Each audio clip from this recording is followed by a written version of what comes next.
Alright, welcome back everybody. This is a Slow Ascent with your host, Jeff Zeiser. Hi everybody. Today we are going to start studying application of Joseki in real games. This comes from a book. Well, it's a pro game, but the analysis that I'll be drawing on as we do more videos on it, this comes from Sakata Eio's Chubansen, which is the middle game. He wrote a book in the 60s. Or 70s, I can actually check that, but the 60s or 70s, where he analyzed the middle game with 4 of his games. And each game has a different, every chapter has a different emphasis. This one is about what we've been studying, 3-4 points, and how to enclose them, and what the different enclosures mean, and most importantly, when to attack, how to attack, and when not to attack. It's very helpful. Alright, so we're going to do this game up to, what is this, move 17. That's this move here. So I'll show you guys this. I have it set out already, but let's do it. And I'll narrate as we go. This is one of my study games. That is to say, I read the book, but I found in reading the book it wasn't enough. Okay. And the players, it's Sakata Eio versus Hashimoto Utaro. I think it's from 1951. This is a Honinbo, the 6th Honinbo final, game 4, if you want to find it. Okay, so move 1, and black is Hashimoto, white is Sakata Eio. Okay, there's 2. Again, this is pro confidence. Again, 3. Hashimoto just makes his enclosure. He wants it that bad. Now remember, you're black, you're going to get one of the other 2 corners. You don't really care. Sakata takes the corner, opposing corner here. Then star point, and then move 6, large knight enclosure down here. Okay, 7, we get our approach we've been studying. Hey everybody, look at this. Okay, so we've discussed all the various, a couple of the variations you can do, right? Now, for most players, one of the harder things to do, especially anybody that's below single-digit Q play, it's really hard to play away when you get attacked. Because again, one of the definitions of Kakari in English is an attack that must be responded to. Pros, however, do not have so much compulsion. If they feel their profit's better somewhere else, they play away. And even this, it can feel really bad. At some point we'll study, I was doing a Joseki video, so I have my Joseki book. At some point we'll study the Josekis for the 5 3-points here. Because basically if you get hit twice, right, they're 5-3 Joseki. There's ways out, it's fine. When you don't know them, it does feel heavy. Even personally, if you're curious, I'm still working on the 5-3s, everybody. Right now I'm doing Takamoku, which is 5-4s. So at some point I'll get my 5-3s. Now, Sakata, move 8. Plays here. Some of our videos we've started to talk about extensions. He plays one line longer than normal pincer, basically for the reason to spoil this enclosure, because black really wants like this, that. Ugh, right? That would be, even if we finish Joseki, right, where black goes here, white. Black, and then let's say white finished, you would not. That's really good. That's really good for black. It just feels nice. Even though this is kind of under black's skirt, even if it was here or something, that's penalizing this, and this is a lot of thickness. So that's not what happens, everybody. Funny enough, we will get this Joseki, but not in the order that most players like us would do, and I include myself in this. Okay, so white plays away, extends.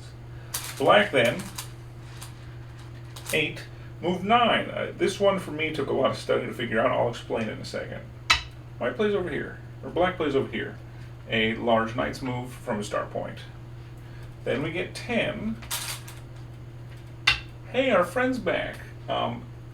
White plays his Joseki choice for being approached here. Now, funny enough, black's play here, if you read the explanation from the game from Sakata when he writes it later. This is black basically deciding the Joseki. You say, Professor, excuse me, Jeff, excuse me. I'll show you in a second. Okay. Then we get 11. So 9. Oh, we got 10. 11's here. 11 is black making, defending his shape, getting under what white wants. White responds. That is 12. 13. Black finishes the Joseki. Now, again, we have the video for reference. He played the Joseki out of order, everybody. Again, one of the Joseki are forms which are good to understand. They're kata, right? They have right katachi. They teach you shape and how to fight. But you have to understand the principle under them. Games like this are really good for that. To understand that there's a principle under it. I'll explain a little bit of that too.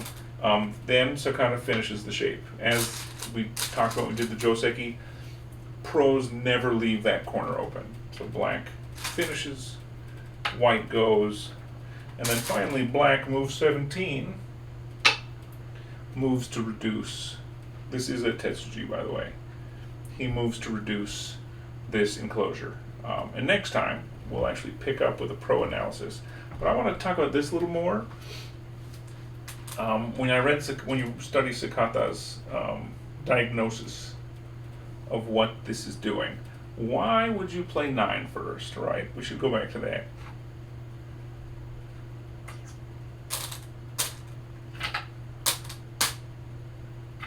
Because 9 is very early. Again, Joseki logic says wait till he plays Kosumi. Then you can play here. The biggest reason is to prevent white. Because like if you try to like play the Joseki out of order, white can just get under your skirt and it's not good. So black didn't want to be forced. So instead, this is basically black forcing the issue. Black saying play the Kosumi, play the diagonal. Let's play that Joseki and let's get a fair trade. And then even this, right, this is forcing it too. So, because again, white has variations where he can push down and make shape, but instead, white takes his corner profit.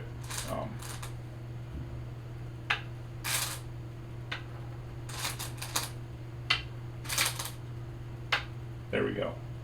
And then black attempts to reduce. Now, we'll come back next time, study some of these corner reductions. But also, I guess I'll spoil it, black loses. So Sakata considers this early part up until this, black's doing well.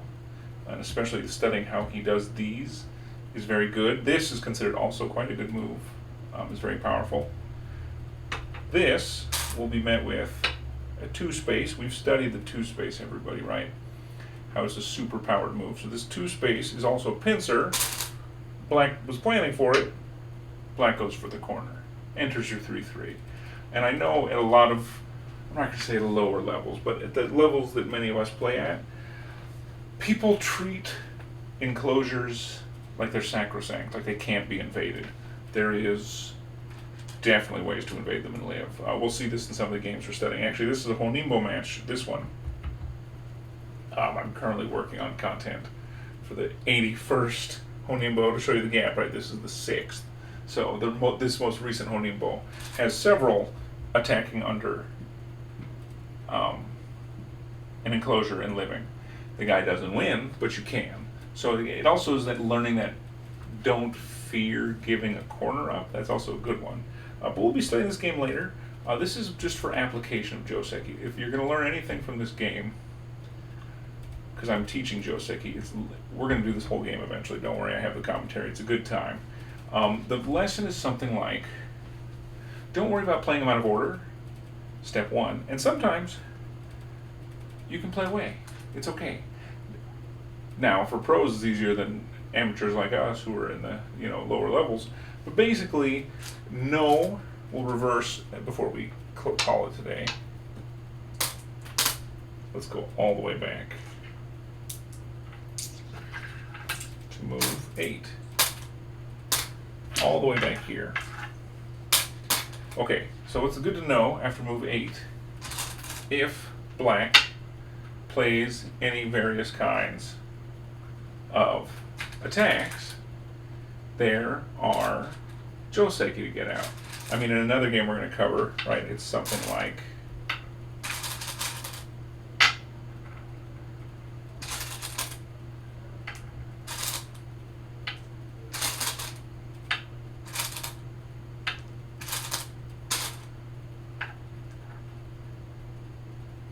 I think actually he might even kill that sooner. But you see that? Right, all of a sudden, white's okay. So this one is just, it's a quick doing off the top of my head. It's not perfect. We'll cover the game where this one comes up. But they're not impervious, right? Like, just because it looks like you're trapped doesn't mean you're definitely trapped. I think white definitely needs a stone here, and black definitely needs to finish him off somehow. In this case, it doesn't work because the ladder sucks. Although I think you can get him to Geta. Can we? No, nope, this one, the Geta doesn't work. See, he pushes out with Atari. That wouldn't work. So, in this board position, you shouldn't play that for black, right? But I'm just showing you white would get out. Yeah, right? So, and then this is white. So, there are a lot of Joseki to be studied. Welcome, everybody. I hope you're having fun. But application, right? So, remember, sometimes you can play away if the profit's big enough. And again, how do you learn it? You just have to suffer and make mistakes and try it. Or study pro games like me and study along with us and figure out when we can. Okay, until next time, everybody. Again, this is like not a new series, but the building on Joseki will also be application, studying pro games. Where do these lead us? How do you get further? So enjoy the ride. Until the next move, everybody, it's your host, Jeff. I'll see you all soon on the next video. Probably will be a game record or something. But have a good night.